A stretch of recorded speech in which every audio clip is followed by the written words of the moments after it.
Even though Thanksgiving is next week, it's not just turkey time. It's also time to start thinking about trimming your holiday tree. And that may be a little trickier this year. In tonight's special report, we take a look at how supply chain challenges are affecting your selection.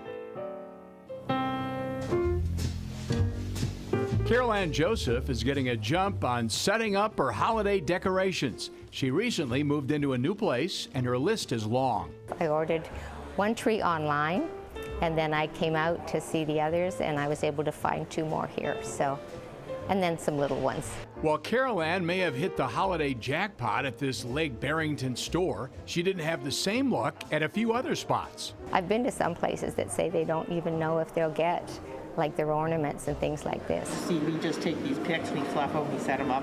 Lori Kane owns Tree Time Christmas Creations. This year, we're really recommending people pre-order because there won't be much time between us getting the tree and Christmas. Even with all the holiday magic that fills her store, Lori says they were not immune to supply chain issues. Some of our trees actually use small chip in the lighting. The chips that you've heard about that are delaying cars, and ours are just simple chips, but that delayed some of the production of our lights. So some of the trees took a little bit longer to produce.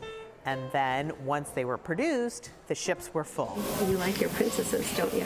Jeanette Gallagher and her 3-year-old granddaughter, Ariana, are also on the hunt for the perfect holiday decorations. She needs to buy a new ornament for each of her 7 grandchildren. They all come to my house. I have 17 to 20 come. Just like Carol Ann, Jeanette is having better luck shopping at this Downers Grove store than some other locations. If you see it and it's there and you like it, get it. Joe Wanamaker and his sister Jennifer own Wanamaker's Home and Garden. That's their advice to holiday shoppers for everything from lights and ornaments to wreaths to trees. Things are going out quick. We've already sold out of a couple trees here on the artificial side, and you can't reorder them now. It's too late. Wanamaker says prices for both real and artificial trees are up $50 to $100 because of transportation costs. In order to get product this year, you had to pay a little bit more to get it here on time. So we will be 100% stocked on artificial trees. Live trees, probably even a little bit more of a shortage than artificial trees. A lot of shipments, a lot of farms are shortage on supply. They're actually rationing to most people. This year, he expects to receive only about 75% of the real trees he orders every year.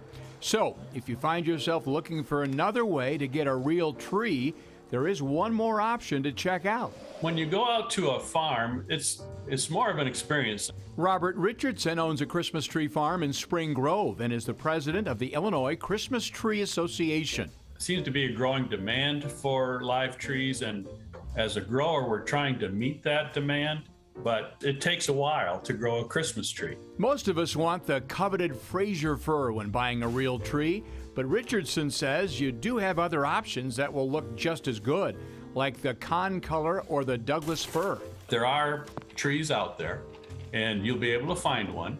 You'll just have to look a little bit more and be a little bit more open-minded about what type of tree you might want. Wanamaker tells us if you want a live tree this year, the key is to give your tree a fresh cut and keep it outside in the shade until just before you put it up.